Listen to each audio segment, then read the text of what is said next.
Bienvenue, je suis Perrine Corvézier, la fondatrice d'Azimut. Azimut, c'est le guide des parents pour une orientation scolaire et professionnelle sur mesure avec votre enfant. Nous nous appuyons sur près de 100 spécialistes de l'orientation pour vous informer et vous conseiller. Pour découvrir l'ensemble des ressources Azimut, rendez-vous sur azimut-orientation.com. Vous pourrez notamment vous inscrire à notre newsletter. Entre novembre 2024 et janvier 2025, Azimut propose un programme de 15 webinaires destinés aux parents de futurs étudiants. Allez sur azimut-orientation.com pour le découvrir et réserver votre place gratuite.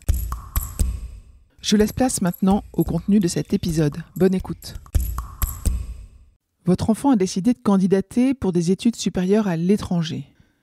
On va voir comment préparer son projet et qu'est-ce qu'un CV gagnant pour donner les meilleures chances de passer la sélection. On va aborder 3 aspects à ne pas négliger lorsqu'on construit son CV. Tout d'abord, n'oublions pas que le CV est un reflet du profil issu d'un parcours. Nous allons évoquer ce parcours sous 2 angles particulièrement importants.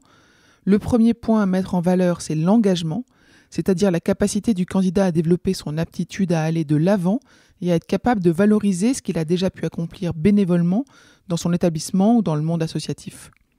Le deuxième aspect, qui sera scruté par le jury d'admission, ce sont les expériences acquises, que ce soit dans le monde professionnel ou en termes d'exposition de culture internationale. Nous allons donc développer ces 2 points avant d'aborder dans un 3e temps les codes académiques de présentation d'un CV, qui peut prendre une apparence bien différente d'un CV pour la recherche d'un emploi. Parlons de l'engagement. L'engagement d'un candidat est une donnée clé pour l'évaluation de son profil. On le mesure à travers le choix des activités extrascolaires pratiquées. Les qualités recherchées dans ces activités sont au moins en nombre de 3. Le leadership, que l'on mesure par exemple à travers une élection de délégué ou une mission de capitaine d'équipe sportive. L'aptitude, de s'ajuster aux autres à travers un fonctionnement en équipe ou dans un collectif, par exemple dans une troupe de théâtre. Et puis, la capacité à aller le plus loin possible dans la recherche de l'excellence. Ce dernier critère est évalué à travers la persistance de la poursuite d'une discipline. Par exemple, 10 ans de piano, qui seront mieux valorisés que 2 ans de boxe. L'aptitude à poursuivre une activité traduit également la qualité de la motivation dont un candidat est capable et la capacité à se discipliner dans le travail. Enfin, pratiquer la compétition ou la réalisation d'un spectacle devant une audience plus ou moins large est un plus qui permet de traduire la capacité à affronter le challenge, le stress et à aller le plus loin possible. Nous allons maintenant aborder le 2e point clé d'un CV, à savoir l'expérience professionnelle et l'exposition internationale. Le CV d'un candidat attirera d'autant plus l'attention que les expériences dans le monde du travail, à travers des immersions professionnelles ou des stages d'observation ou encore des emplois saisonniers sont nombreux. En tout premier lieu, ces expériences traduisent la curiosité du candidat qui prépare et qui s'investit dans son avenir plutôt que de partir se reposer en vacances. Nous conseillons de ne pas hésiter à faire davantage de stages que nous le propose le cursus scolaire. Il suffit de demander une convention de stage non obligatoire et de la faire remplir par le collège ou le lycée ainsi que la structure d'accueil. Certains stages sont assez accessibles, comme assistant dans une librairie ou dans une boutique pour faire des papiers cadeaux en période de fête. Même si on ne se projette pas pour faire du commerce à terme, ce type d'expérience facilitera la recherche d'emplois saisonniers pour contribuer au financement de ses études. Au-delà de la connaissance du monde du travail, l'exposition d'un candidat à un environnement international, alors qu'il souhaite étudier en dehors de son pays natal, sera valorisée. Il ne s'agit pas d'évaluer le niveau d'anglais, qui est un prérequis, qui ne rentre pas dans les critères de sélection, mais plutôt de mentionner les échanges linguistiques ou les séjours effectués dans des pensions à l'étranger, les boarding schools, les summer camps et bien sûr toutes les expériences d'expatriation.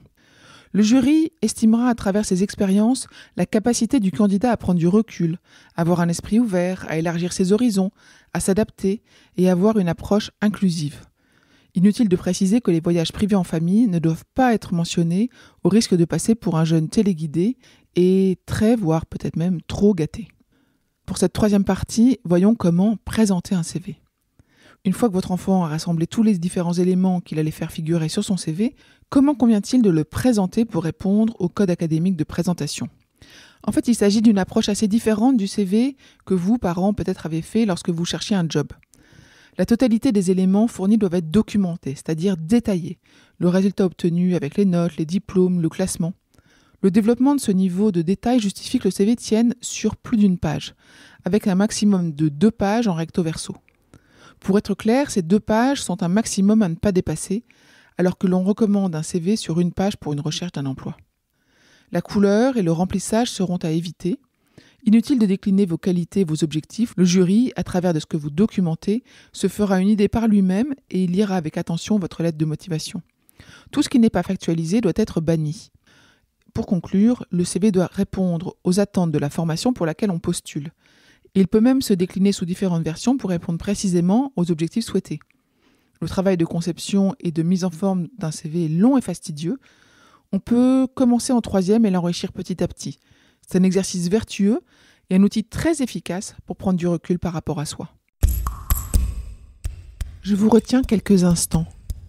Vous écoutez peut-être sur Apple ou sur Spotify ou sur Deezer ou sur une autre application de podcast. Je voulais m'assurer que vous connaissiez l'existence de notre site azimut-orientation.com. Sur ce site, les contenus sont organisés par thématique et par situation. Ceux qui connaissent adorent et utilisent notre moteur de recherche, ce qui leur permet d'aller chercher directement le bon contenu qui correspond à leur problématique. Je vous encourage à vous y connecter et n'oubliez pas de vous inscrire à notre newsletter. Merci de votre fidélité et à bientôt.